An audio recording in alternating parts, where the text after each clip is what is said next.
AM 950, the progressive voice of Minnesota. Brett Johnson with you here on a Tuesday afternoon. And as usual on Tuesdays, we are joined by the editor-in-chief of the Minnesota Reformer. That's Patrick Coolican, as we're going to be chatting about some of the news stories they've been working on, and also a column. We occasionally will chat about some of the columns that they have over at MinnesotaReformer.com, too, as we have lots to talk about today, including Patrick's column on Dean Phillips and why voters need to listen to him after last week's results. We'll also maybe have a chance to touch on some other local news that they've been working on as well. So, Patrick, thanks so much for coming back on the show today. Thanks. Always a pleasure.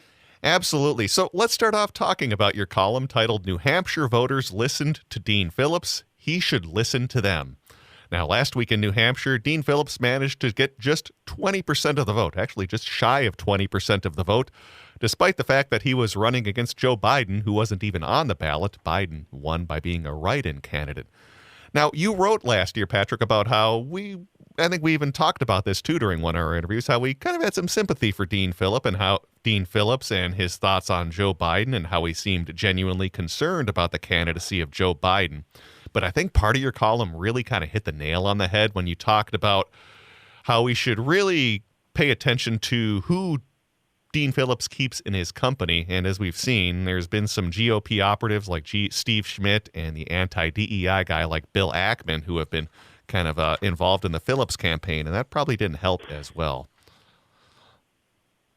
Yeah, as you noted, I was sympathetic to the idea that Phillips raised in the summer that the President Biden's numbers are bad, and it certainly didn't. It looked like it was going to be a struggle to defeat the presumptive GOP nominee, Donald Trump, and that's the absolute nightmare. And so he was going out. He said he was recruiting other folks, big name Democrats, to try to get them to run.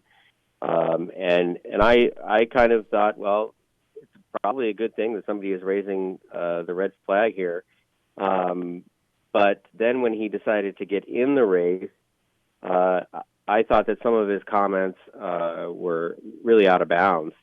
One, for instance, he was asked point blank whether or not Joe Biden was a threat to democracy because Phillips, the Florida Democratic Party was keeping him off Dean Phillips off the Florida primary ballot, and Phillips was kind of enraged by this, and he answered yes, that Joe Biden is a threat to democracy, and I thought that was really a terrible false equivalence given what's happening with Donald Trump and his attempt to overturn the 2020 election results.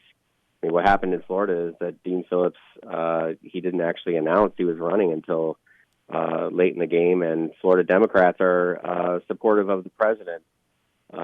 So to me, it indicated not that Joe Biden is a threat to democracy, but that Dean Phillips just wasn't good enough at politics. Didn't have any allies with the Florida Democratic Party, which is just standard politics to me.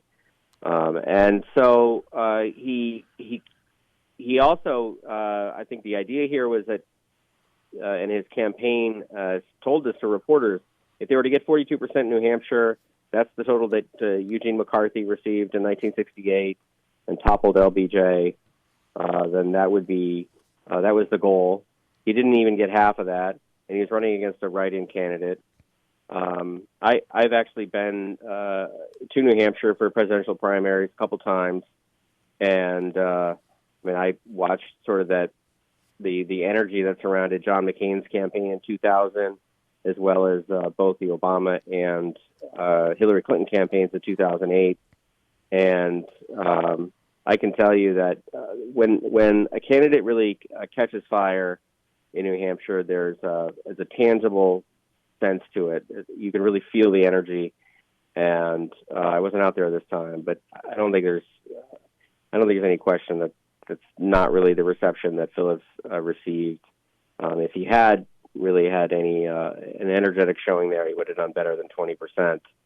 But he didn't, and now he moves on. He seems pretty committed to keeping the campaign going, which, again, I don't really understand, especially since the next primary in South Carolina, he's probably going to get almost certainly single digits.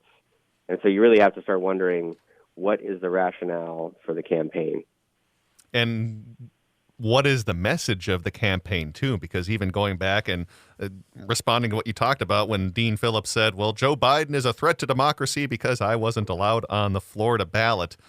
To me, just when you're a candidate who's running as an underdog and you're trying to topple the favorite, whoever they might be, whether it's the sitting president or someone else, you got to have kind of that positive message. And just having a conspiracy theory message saying, well, the party's against me, that doesn't really seem to resonate. Well, I guess unless you're Donald Trump or someone like that. But I just didn't really see much of a positive message really in New Hampshire either, other than the fact that, well, the Democrats need somebody else and Joe Biden is too old. That doesn't really seem very motivating to voters in New Hampshire, and that's probably why voters didn't really connect with him in that state either. Yeah, and I think what Phillips told a national political reporter back when he was mulling his run that his greatest fear was Donald Trump's reelection, and that was why he was actually running, because he didn't think Biden could win, and he wanted to make sure there was some kind of a plan B in case President Biden there was some kind of health event, or if he just couldn't muster the energy to run a campaign. But he then, by engaging in these tactics, and some of what he said, he's really providing talking points for the Trump campaign, constantly harping on Biden's age, and then also claiming that Biden is a threat to democracy. That's really not helpful. If your fear is Donald Trump getting reelected, then you need to start thinking about your own role in that. And I think that's the big question for him: is he now contributing to the election of Donald Trump? We'll read more about Patrick's column over at MinnesotaReformer.com, titled "New Hampshire Voters Listen to Dean Phillips. He Should Listen to Them." Hey, briefly, before we have to wrap things up, do want to touch on one more story, and that has to do with the DFL's proposed fix to the school cops issue that is set to be heard on day one of the legislative session. Just to fill you in a little bit, the current law limits how school police can physically restrain students in schools and prohibits school employees, including school resource officers, from using any kind of hold that inhibits a student's ability to breathe or communicate distress, except to prevent bodily harm or death. This new modification that DFLers are possibly making would repeal a ban on school police putting students in the prone position or face down, as former Minneapolis police officer Derek Chauvin restrained George Floyd with back in 2020, which of course killed him. So looking at now the DFLers possibly modifying this bill, this overall just seems like an issue that the DFL really wants to go away before 2020. Or in other words, it's not really worth the trouble of trying to defend this bill. They want this thing gone by the election time. That's kind of the read I'm getting on from this. What about you? Yeah, that's certainly what it seems like. The vibe that I got from a source of ours was that the Walz administration and the House DFL are hoping this thing will go away quickly. They are going to hear the bill like on day one. They want to dispense with this issue quickly. I think they thought it was a bad issue for them in the fall. Part of the reason I thought it was a bad issue for them was that they didn't have a good response to it. But again, just to remind your listeners of the history, August comes around, there's this new rule: you can't put a student prone, meaning face down, on the ground. No school employee can do that, including the police officers in the schools. And suddenly, the certain departments started to pull their officers out of the schools, and then the Republicans made quite an issue about it, how it was going to make our schools unsafe. It seemed pretty coordinated. Every few days, a new district, they would announce they were pulling their police, and they were often in kind of border swing legislative districts. So I feel like the Democrats are coming into this session wanting to make sure this is not something that continues on. But I also I think there are a lot of folks who are going to feel like they're a little bit betrayed here. Mm-hmm. And so we'll see if there's any pushback from folks who do not want this kind of physical force used on students. A reminder, too, that not every school has they call them school resource officers. In fact, two of the largest districts, St. Paul and Minneapolis, do not have any in their schools. The idea, and I wrote about this previously, that somehow chaos was going to ensue if we didn't overturn the new rule about holding students down on the ground on their stomachs.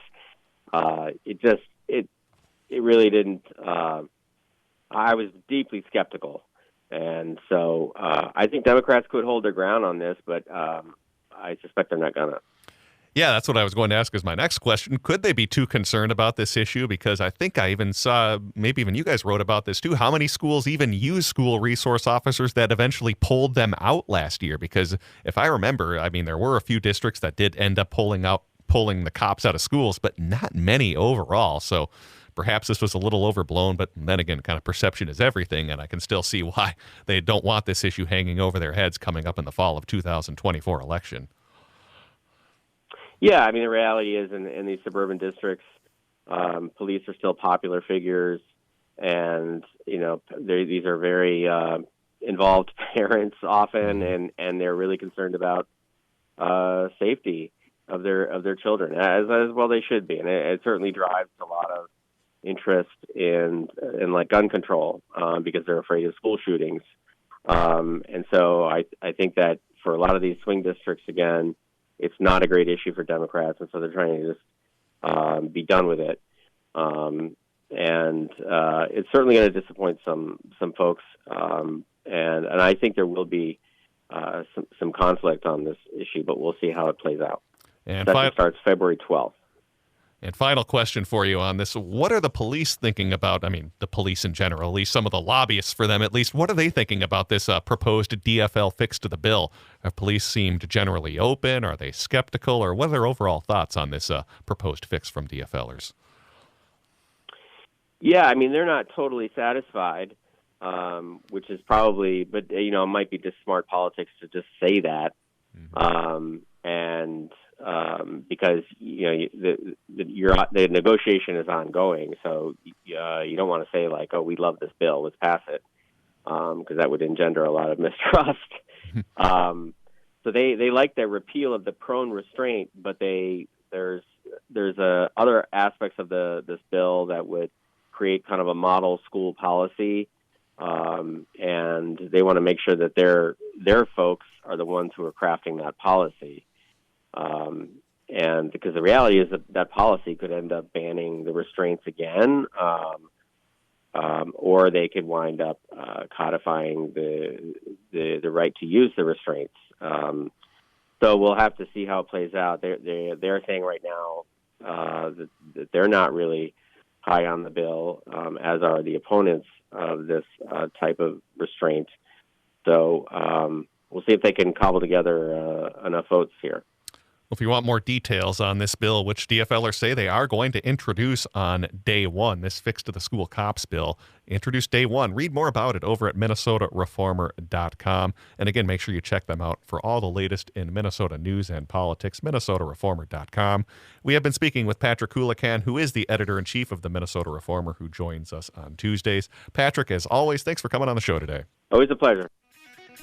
All right, let's take a break and send things back over to Matt McNeil on AM 950.